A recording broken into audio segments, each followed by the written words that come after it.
Good evening, one and all. Long time no see. It's me, Charles. Um, it's hot. It's hot, and I had something that I was preparing for you, and I'm kind of glad that I checked um, offline or behind the scenes because I would have been rather frustrated if I put this thing together and it would either get blocked or taken down or whatever. Um, so if you've ever watched a video that was taken down for copyright reasons, just comment down below fair use. Just let me know that you understand what's going on. Um, a lot of people aren't aware that Obsession is a film that is distributed by technically Universal. So technically, a subsidiary of Universal owns uh, Obsession and any sort of footage you put out there, even if it's legitimately fair use. Universal, I think Warner is pretty. Um, I don't know what term I want to use without saying something that could be held against me, but they're. I don't think they're very fair about how they throw claims out because what I'm going to do here is talk about my favorite shot from Obsession, and I think it's like the textbook definition of fair use. So I can't do that because I tried using clips with no audio, mind you, because the thing here I wanted to prove was with great visual storytelling, you don't even need the dialogue to understand what the motive and what the intent of the film is. If the images on screen are powerful enough and effective enough, the dialogue is like I'm not saying it's not important, but it's less important. If you can get everything out in the image, that's incredible. Now, I'm not saying that I don't love me a good Kevin Smith, a good Aaron Sorkin script. I do, but if you can get me information visually while like me having no audio, I think I'm appreciating it more since I am more and more deaf and while I still have some sort of vision, I appreciate the visual storytelling a hell of a lot more than uh, mm, the dialogue. Again, I do appreciate dialogue, but when you could just show me a picture and I get a lot of information, I really get fired up. So I'm going to use screen grabs. So I'm almost certain I'm allowed to do that. And if this gets taken down, at least as sloppy as this as sloppy as this procedure is, even down to me not being able to talk, um, it'll have some sort of footprint. So my favorite shot in Obsession is kind of front loaded with an even more um, a- an interesting table setter. I guess I need to set this up for everyone. Um, those of you who are aware of the 180 rule, this is kind of simple stuff here. It's when you're showing two people talking, uh, the one side of the shoulder or the other. If I'm talking to you, if you were a person I'm talking to camera, wherever the camera starts, that is the 180 degrees out of 360. Technically, you're not supposed to cross that line. People do it in horror. It's quite effective for the sake of evoking some sort of sense of abnormality in the film. So it's not a rule so much as a suggestion. So if I were to have an over the shoulder shot here, and I'm talking to you, the flip side needs to be on this side of me. It cannot be on this side. So just think of a circle. If you shoot from this side, this is the only side. You need to break up the shot some way before you go flipping on the other side. And before the shot in question, I don't know if this is a spoiler so much, but I guess mild spoilers if you're if you haven't seen Obsession yet. It's currently on digital, so you can go out and rent it. but these aren't large spoilers, but I guess they're mild spoilers. This scene in question happens around half an hour into the movie, so Bear has made his wish already, and this is the conversation. It's really frustrating not being able to use footage. This is when Nikki first heads to Bear's house after he has that conversation where uh, he calls her on lying about her dad, and she takes a ride with Ian. And then after he's on the phone with her, he has a knock at the door, and it's Nikki. Um, the shot opens with this, which is Bear. Now, keep in mind about the 180-degree rule. So it's kind of hard to do it. I don't know if this could be a a financing thing, but I really don't think you could cheat it. Um, we open on Bear's his left, and the flip shot of this is Nikki, but we're shown Nikki from his right, and that automatically, as far as the language of film is concerned, that's already disorienting. I'm wondering if I can, um, yeah. So if they were to do this shot and follow the rules or follow the suggestion, um, they would have to cheat it one way or the other to have because if you look at it, the shots are very similar in their presentation and their location. It just looks like a mirrored shot, which that shouldn't be the case for like medium shots like this. It shouldn't be, you know, exact same shot. It should be a reverse of the shot where if this were done right, and again, I'm not saying it's wrong. It's definitely on purpose. If this were done as expected, the shot of either or would be on the flip side. Like if we were doing this from Nikki's perspective, um, we should be looking from his right shoulder, not his left, and vice versa. If we were doing it with Bear, we should be seeing the flip side of where Nikki is. So already this is quite telling as far as distributing information visually.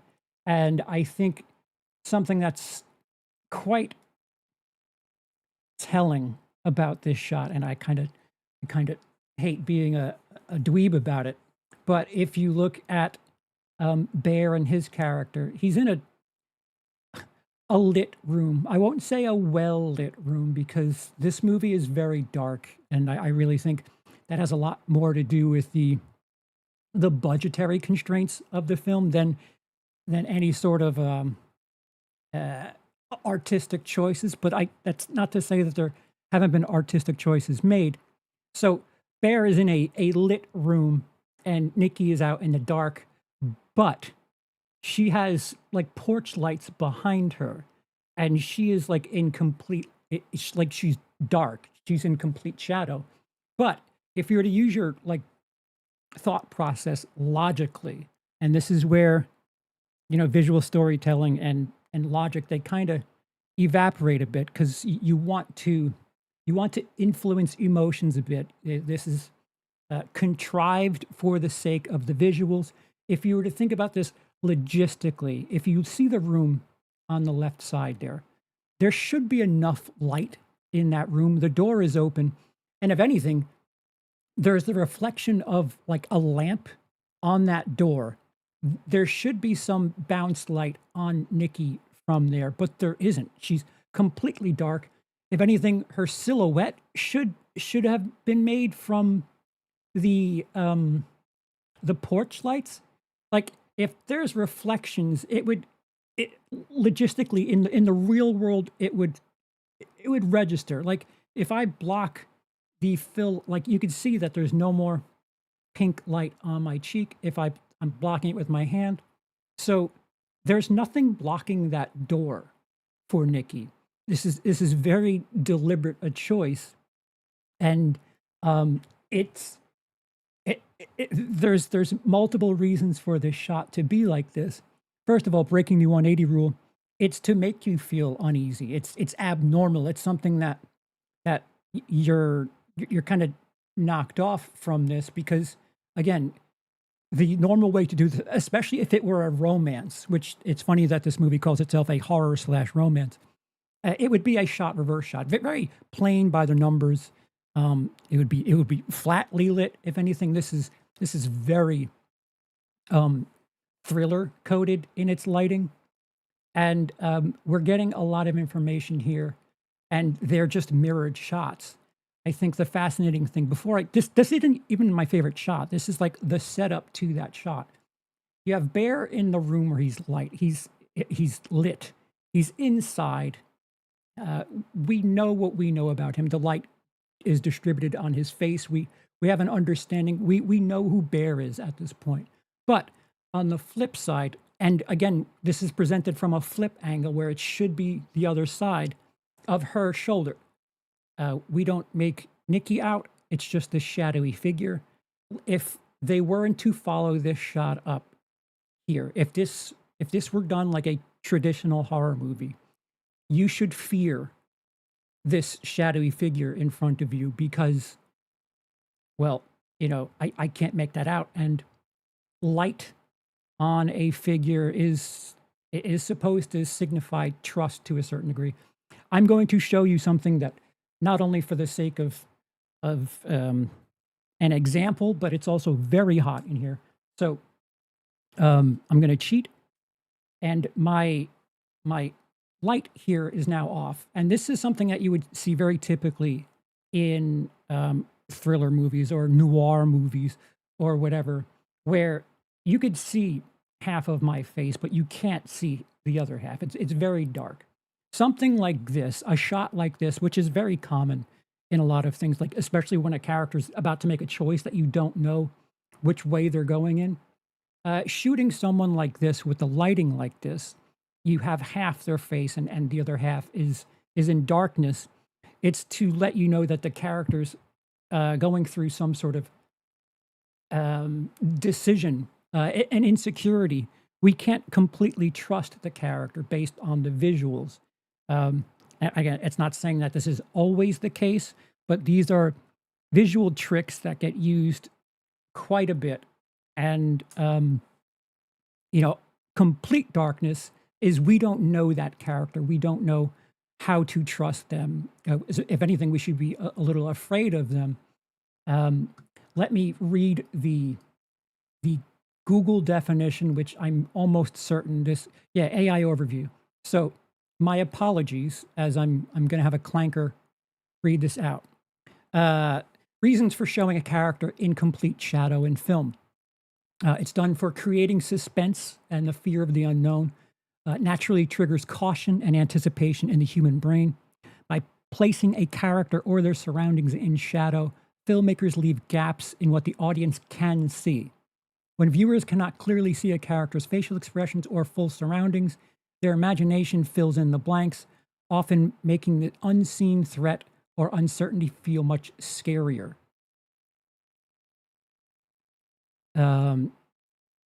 A second reason is to conceal identity and motives. The unknown antagonist, which I think that's kind of deceptive here in this movie.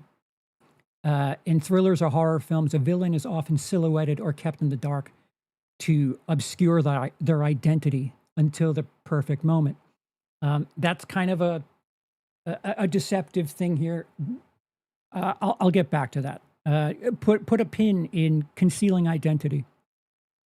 Another definition is to represent internal conflict and duality, which we'll put a big asterisk on that. And I think this movie does that and kind of goes further. Shadows serve as a fantastic metaphor for a character's psychology. Filmmakers often use shadow to show that a character is hiding a dark secret. Not exactly the case here, but it's pretty close to the point. struggling with their morality or fighting an internal demon. That could be a bit more on the head. Using directional lighting to cast shadows creates shape, volume, and contrast, rather than illuminating a scene completely flat, which means well lit, like a sitcom. Strategic shadows help separate the foreground from the background, adding a sense of three-dimensional depth. They also act as visual arrows, guiding the viewer's eye directly to the brightest part of the composition, which does not make sense in this angle because we have what are the lights. We're supposed to look at the porch behind Nikki. That doesn't make sense. Now, keep in mind, this is just me Googling and it just puking out every possible reason you would have a character in shadows. So, and fifth, which could also very much be true. It's just to manage budget or setting a constraint. On a purely practical level, shadows are excellent at hiding distractions. If a filmmaker is working with a low budget or unwanted background details, bathing parts of the environment in inky blackness obscures those flaws while simultaneously building a moody, expressionistic atmosphere.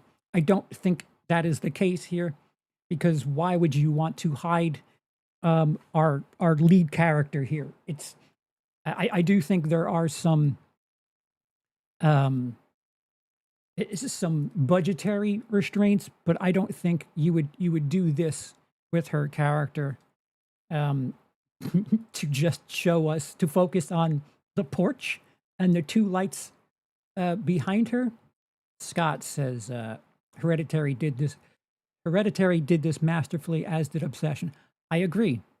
And again, this is not even like the shot. This is just a setup to my favorite shot, which is the very next shot. But we know Bear.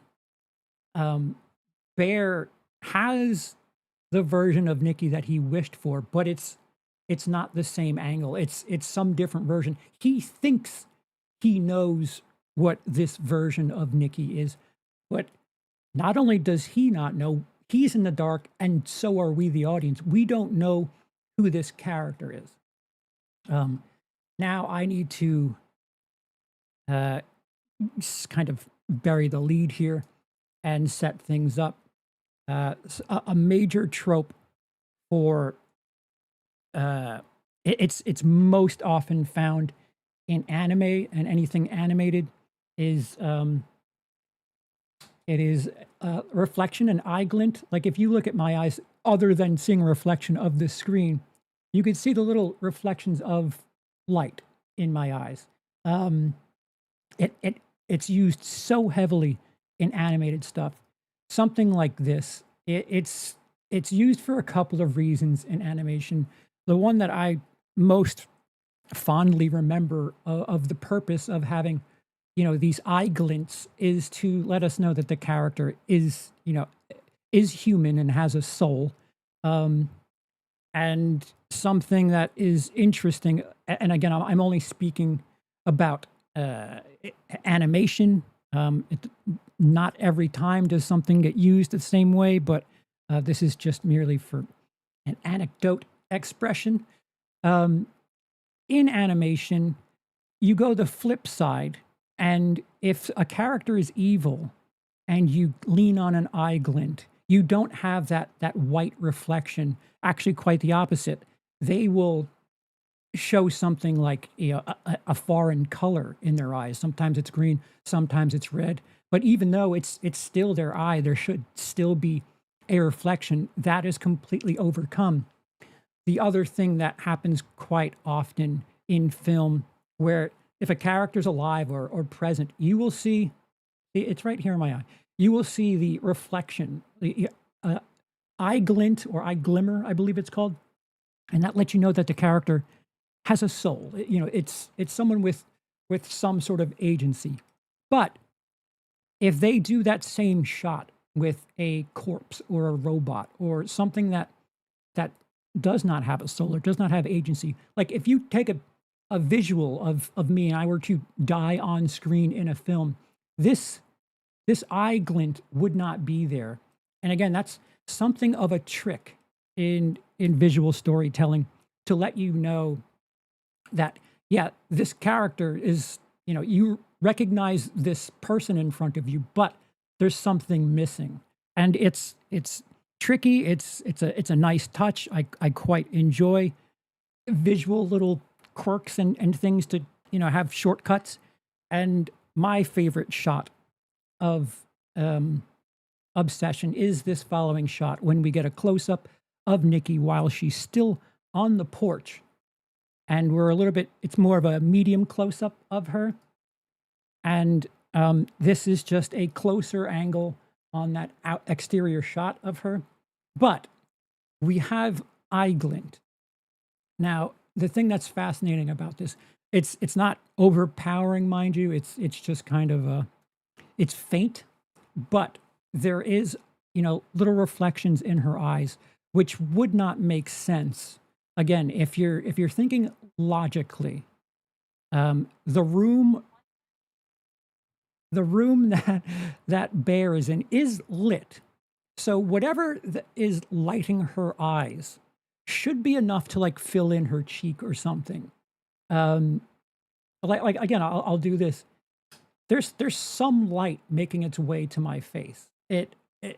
Even if I block it, there's still reflections. So it's a very manipulative way to distribute information about Nikki's character. And I think, without even focusing on the dialogue, which I wasn't doing in the video at all, I wasn't using any of the audio from the movie. This shot tells you so much that this shadowy figure is something, this is a person that we don't recognize. And that's why we're not being given any sort of, highlights on her facial expressions. I'm sure if you tweaked, your brightness and contrast, you could probably make something out. But as far as the way the film is presented, we have this shadowy figure that we can't tell if she's smiling, if she's picking her nose. We don't get any sort of information of what her facial expressions are, any emotions given by her to us. But there's a very faint eye glint there. And again, using that animation trope that, the character is there. There's a human being, and they're not dead. Using the shadows like this is one way to show evil in certain horror movies, but I think it also means, a lack of security, an unestablished conflict. There's definite suspense in shooting this shot like this. And again, there's a lot of POV shots in this movie. We're kind of looking at Nikki from Bear's POV, but I think the reflection of light in her eyes is to let us, the audience, know that, yeah, we don't recognize this shadowy figure, but Nikki, the character that we met in the beginning of this movie, is in there somewhere. And I think this is the first true signal that the movie gives us that, there's a form of duality here, that there's Wish Nikki, and then there's, Nikki proper. And Nikki proper is in there. Now, keep in mind that over the course of the movie, when she's sleeping, again, I'll try to avoid spoilers here, but there are moments where we start having some sort of bleed through of her having duality and showing us that she's in there, or telling us that she's in there. There are these moments when she's sleeping. There are 3 or 4 moments where she like snaps out of something for a second and she acts completely abnormal, because I think those moments where she like breaks and gets freaked out for like 3 or 4 seconds, that's Nikki proper somehow breaking through. And I think this shadowy figure, this Wish Nikki, is something that that I guess Bear wished for, but I don't think he appreciates what it is he's got and it's not something that you could play with lightly. There should be a certain amount of respect to another human being. So um, we, the audience, get that shot of Nikki from an awkward angle. It's breaking the 180 rule, and again, it's on purpose to let us know that yeah, there's something wrong. You may recognize this person, but we're not going to give you any information about her because if this were our first introduction of Nikki, it would be weird and it would be a bit um, different. Like if our first interaction with Nikki, like if this is them establishing her, normally in horror movies and thrillers, they're trying to keep something away from you. And, there's some sort of mystery to it. This isn't the first time we're experiencing Nikki, but this is the first time where she's doing things that we don't recognize. Like this version of her doesn't make sense. Now, granted, there is a date or two prior to this shot, but this is where things really start taking a turn. And this version of Nikki moving forward, we, the audience, don't recognize. But with the close up, there's the faint reflection, the eye glint in her eyes that tells us, the audience, that yes, this shadowy figure is something that we don't recognize. We don't know who this is. Bear doesn't know what he's in store, what he has in store for him. But at the same time, Nikki is in there, and I think this is the first time they really let out visually that there's a duality going on here, and it's my favorite shot. Again, the dialogue at this moment, I think, is an exchange about her talking about is saying something about her sick father, and I'm not saying that it's not important. I think the most important things happening in this shot or series of shots is this information that we're getting.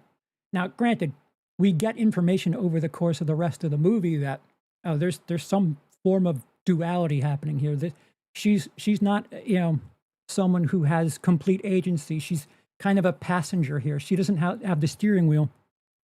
There are things going on that she's not in complete control of. And I've seen a myriad of theories on what is happening with Nikki, and they're all fascinating. And if you disagree with me, by all means, I'm really open to hearing things. I've seen one that someone has a theory that the cat is in control of Nikki moving forward, and like the argument for that, at least the way it's presented, it kind of tracks. The cat and Nikki were never together at the same time. It's fascinating. It's one way to look at it. I've seen someone say that Nikki is just like evil. That once he makes the wish, that there's no more Nikki. There's just this evil, dark thing there. Which, for the sake of this shot, yep, perhaps that's what Bear sees. But again, this close up, having the reflection of the eyes, logically, it doesn't make sense in this shot. I think that's way more for storytelling purposes. That lets us know that there's a duality happening here, and the Nikki we know proper is in there, and there's something else going on, and this shadowy figure that we don't know is the one in control, so we don't know what to expect. I am completely open to interpretations, and hopefully I'll be able to reword this in a bit more precise a presentation. But I kind of got frazzled that I tried to use the footage, which I really wish I could use, the footage of this exchange. And I think it's about the 35-minute mark. I will try to maneuver it, and maybe I'll be able to have a bit more concise presentation here. But thank you for giving me your your attention, and maybe this will be gone in due time, that I'll be able to have the proper presentation much shorter. Uh, Scott, thank you for paying attention and being around. Um, Again, that's evil. Sorry. The eye glint has always been used, or not always. It's traditionally been used. It's a trope in animation, and even live action stuff, to let us know that there's a character that has agency. There's something with a soul that's happening here. That there's a human, or a human character, and it's not very bright, but at the same time, it's enough. It gives us information that we do get over the course of the movie, and I cannot find. Well, I could probably find more ways to sing the praise of this movie. It's really impressed me, and my number one thing to talk about is the performance of Indy Neveready. That is something we need to be talking about next January, February. But the more I sit with it, the more you don't need the dialogue. The visual storytelling, however restricted, is still quite effective and brilliant.